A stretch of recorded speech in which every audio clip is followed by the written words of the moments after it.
Halo teman-teman, kali ini aku akan bercerita tentang perjalananku berangkat dari Jakarta ke Bali via darat dengan tarif kereta api termurah. Lalu semurah apa? Simak videonya hingga selesai dan semoga video ini bermanfaat.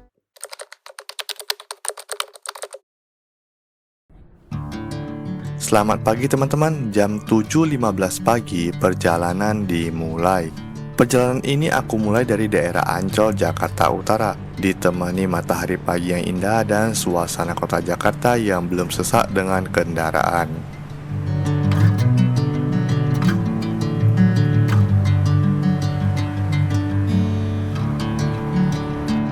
Kemudian lanjut berjalan ke arah Jalan Gunung Sahari.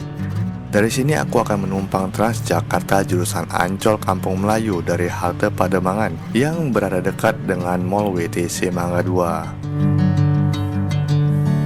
Bring me into golden sunlight. If I'm going with you, I know we'll get to the other side. Turunnya nanti di halte dekat Mall Atrium di Pasar Senen. Catching a craze of Nah, tarif Transjakarta saat ini masih 3.500.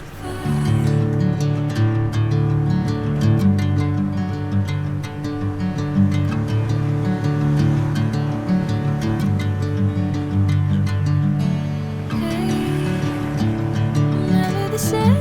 Tidak lama menunggu, bus jurusan Ancol Kampung Melayu pun tiba. Karena memang bus jurusan ini cukup banyak.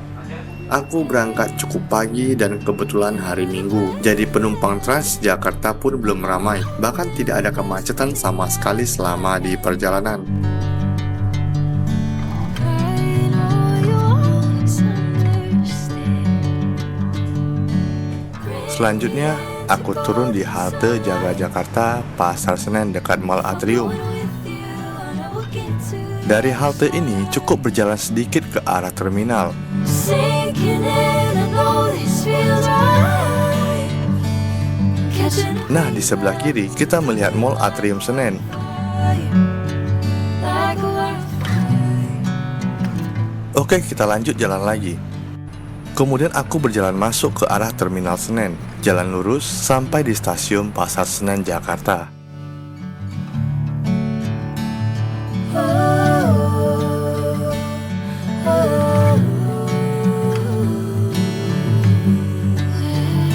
Jadi kereta api yang akan aku tumpangi ini adalah kereta api Airlangga yang berangkat jam 9.15 pagi. Jadi aku sengaja berangkat 2 jam lebih awal agar bisa sarapan dulu karena ini perjalanan panjang. Teman-teman bisa sarapan di depan stasiun Pasar Senen tadi. Ada banyak pilihan makanan yang tersedia, atau bisa juga di area stasiun tadi.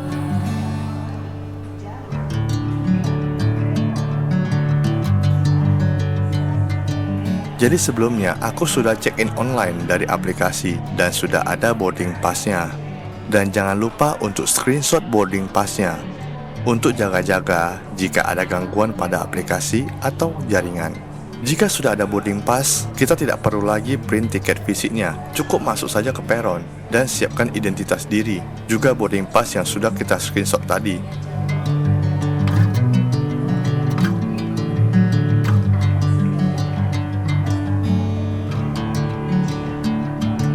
Nah teman-teman, setelah ini kita akan check-in. Jadi pastikan boarding pass dan tanda pengenal sudah di tangan untuk mempercepat prosesnya.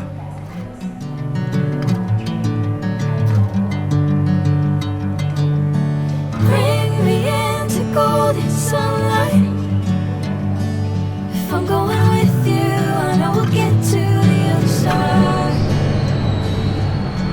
Sinking in, I know this feels right. Catching a craze love moving through me like a wildfire.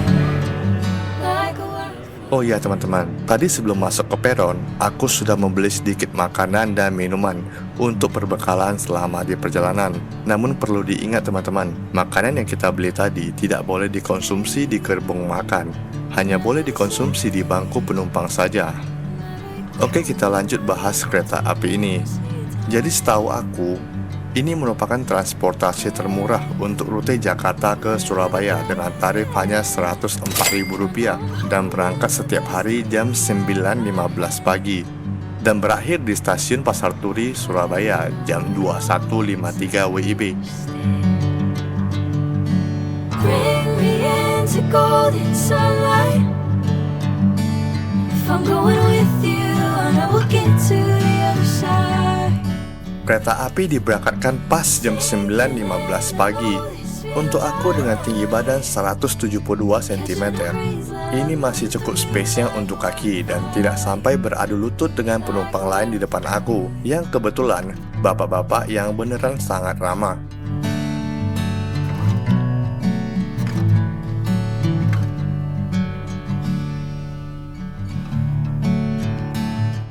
Untuk booking tiket ini secara resmi, bisa di aplikasi KAI Akses dan wajib booking jauh-jauh hari, paling tidak H-15. Karena harga yang sangat terjangkau, tiket kereta api ini selalu habis terjual. Namun jangan berharap banyak dengan fasilitas kereta api ini, namanya juga kereta api ekonomi termurah.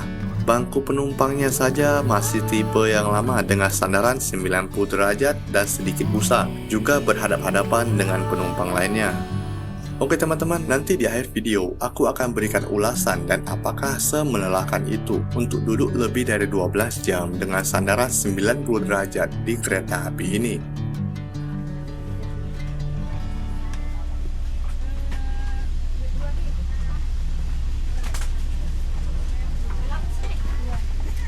Jadi teman-teman, kereta api ini akan berhenti di 22 stasiun sebelum berhenti di stasiun akhir di Pasar Turi, Surabaya. Dan di setiap stasiunnya pasti ada penumpang yang naik dan turun.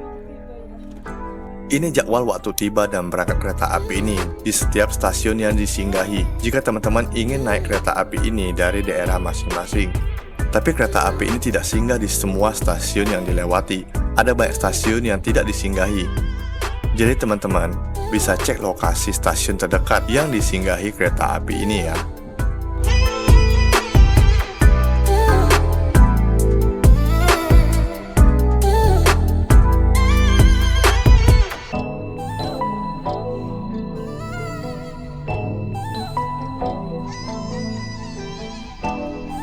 Untuk teman-teman yang ingin melakukan perjalanan dengan kereta api ini, mungkin bisa menjadi pertimbangan untuk teman-teman, karena kereta api ini duduknya berhadapan-hadapan dengan penumpang lain.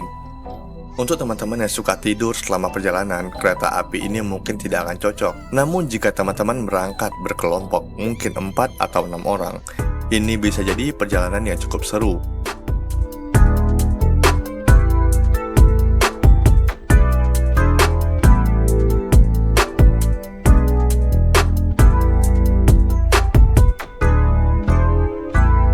Sedikit informasi teman-teman, untuk kereta api ekonomi Erlangga ini, AC di dalam gerbong juga cukup nyaman, tidak terlalu panas dan tidak terlalu dingin teman-teman.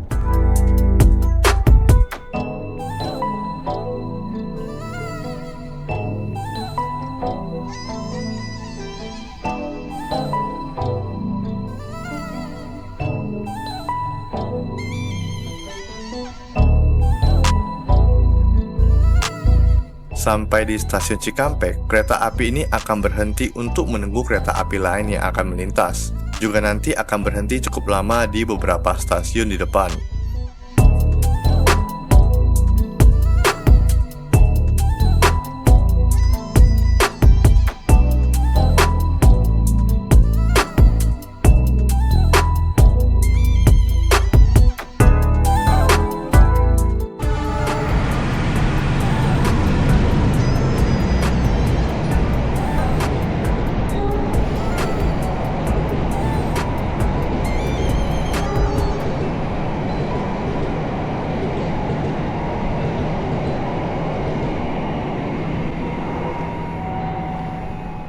Jadi kursi yang aku tempati ini untuk 3 penumpang berhadapan dengan 3 penumpang. Sementara di sebelah koridor gerbong, komposisinya 2 penumpang berhadapan dengan 2 penumpang. Kebetulan aku bukan orang yang bisa tidur selama perjalanan, jadi tidak menjadi kendala untuk trip kali ini.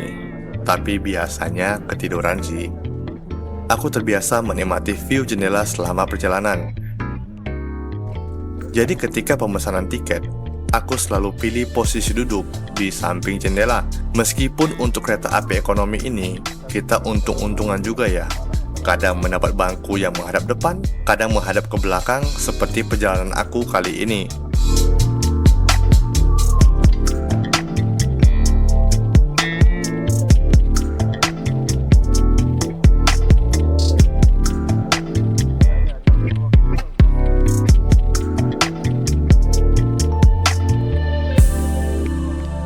Untuk mengatasi kebosanan selama perjalanan, kereta api ini akan berhenti beberapa menit di beberapa stasiun, seperti di stasiun Cikampek tadi. Jadi aku selalu turun untuk meluruskan badan dan menghirup udara di luar.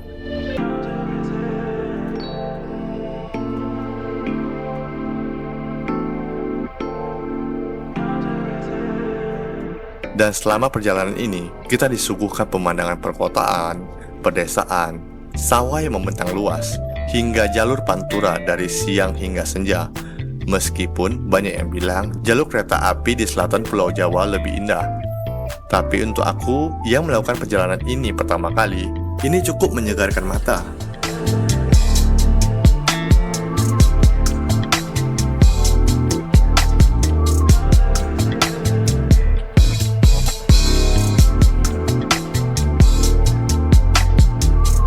Oke teman-teman, jadi alasan aku pilih kereta api untuk trip kali ini karena ingin sedikit merasakan kembali sensasi kereta api ekonomi.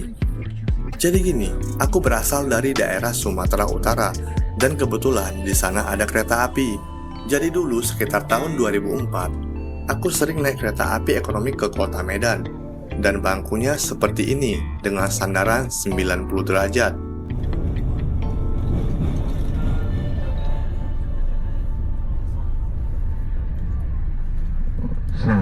Kami hormati, kami informasikan. Namun dulu itu kereta api masih semeraut.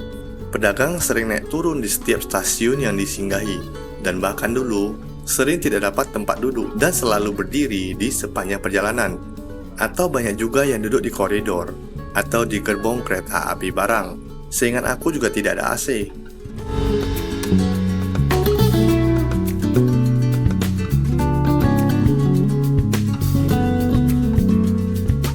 Karena dulu itu, meskipun tiket dengan nomor tempat duduk sudah habis terjual, kita masih bisa beli tiketnya untuk naik kereta api ini. Untuk gambarannya mungkin seperti kereta api di India yang sering kita lihat di medsos, tapi tidak separah itu.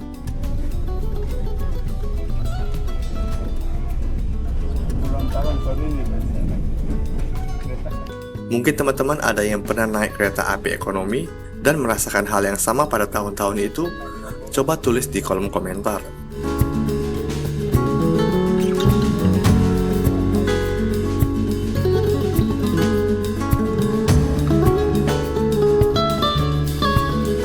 Kemudian selisih harga tiket pesawat yang lumayan jauh dengan total biaya perjalanan darat. Nanti di akhir perjalanan ini akan saya berikan perbandingan harganya. Ya, lumayan selisihnya, bisa untuk rental motor dan hotel beberapa hari di Bali.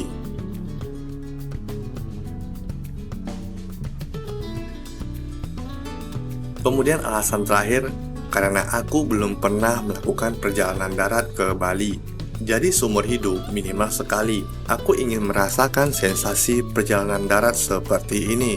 Dan ternyata sampai sejauh ini aku cukup menikmati perjalanan ini. Meskipun dalam pikiran aku, perjalanan ini masih panjang. Dan sampai saat ini, aku belum ada rencana untuk melakukan perjalanan panjang seperti ini lagi. Mungkin di kemudian hari, jika rindu dengan perjalanan panjang.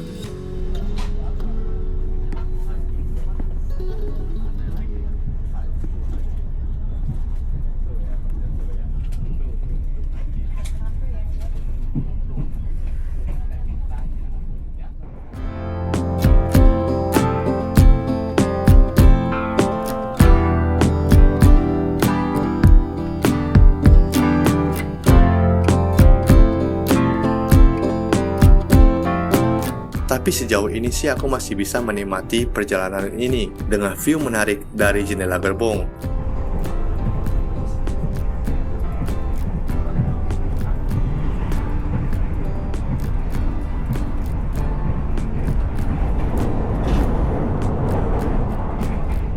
Contohnya stasiun Babakan ini, sangat menarik perhatian aku.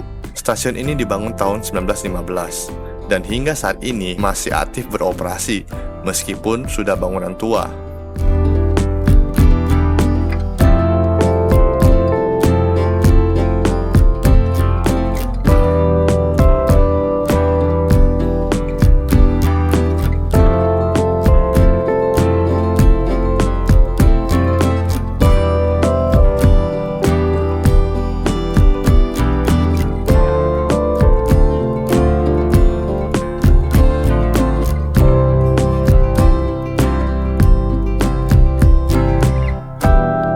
Aku sempat mencicipi nasi goreng yang disediakan di gerbong makan. Seperti nasi goreng ini yang seharga 35.000. Maaf, tapi jujur saja, untuk harga segitu sih rasanya tidak sesuai. Tapi apa boleh buat, semoga PT KAI bisa memperbaiki rasanya agar sesuai dengan harganya. Ini sih rasa makanannya ketolong dengan view pemandangan sawah yang indah di sore hari.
Ketika hari sudah memasuki senja, kereta api ini sudah memasuki stasiun Semarang Poncol, dan pemandangan pun semakin indah. Di sini kereta api akan berhenti cukup lama untuk berganti masinis dan pengisian air dan lainnya. Jadi teman-teman bisa turun sebentar untuk meluruskan badan. Sekitar jam 21.53 WIB, kereta api pun akhirnya berhenti di stasiun akhir. Maaf, setelah makan tadi, aku pun tertidur hingga kereta sudah sampai di stasiun akhir di Pasar Turi, Surabaya.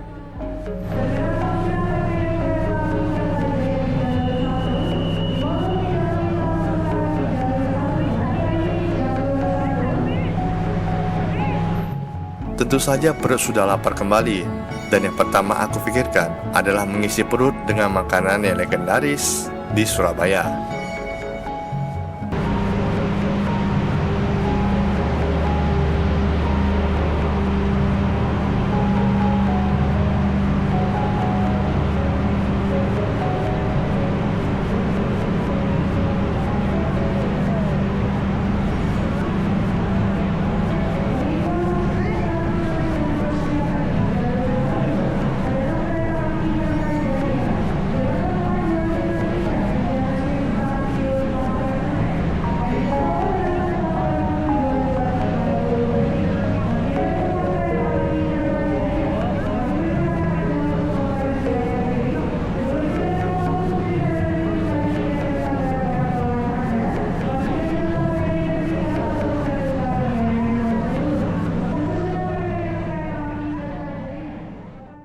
Karena perjalananku selanjutnya memiliki jarak waktu sekitar 3 jam, aku memutuskan untuk melihat suasana malam kota Surabaya dan makan tentunya.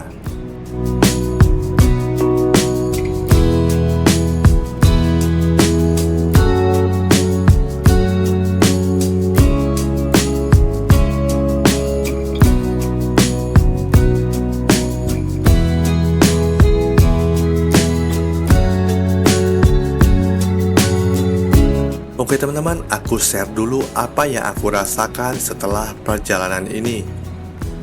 Mungkin di pikiran teman-teman semua, naik kereta api dengan sandaran bangku 90 derajat akan sangat melelahkan. Namun setelah sampai di Surabaya dengan perjalanan lebih dari 12 jam, semua masih oke. Jika dibilang tidak lelah, itu tidak mungkin. Tentu saja lelah, tapi aku masih bisa melanjutkan perjalanan selanjutnya.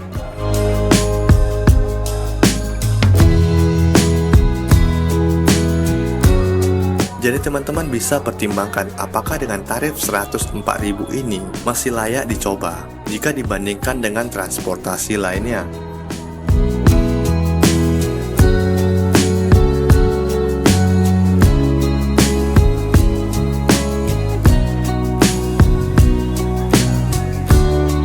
Oke teman-teman, sampai di sini dulu video kali ini, dan di video selanjutnya aku akan sedikit menikmati suasana malam kota Surabaya dan menikmati kuliner legendaris sebelum melanjutkan perjalanan. Untuk video selanjutnya akan aku taruh linknya di deskripsi jika sudah diupload. Terima kasih sudah menonton dan sampai jumpa di video selanjutnya.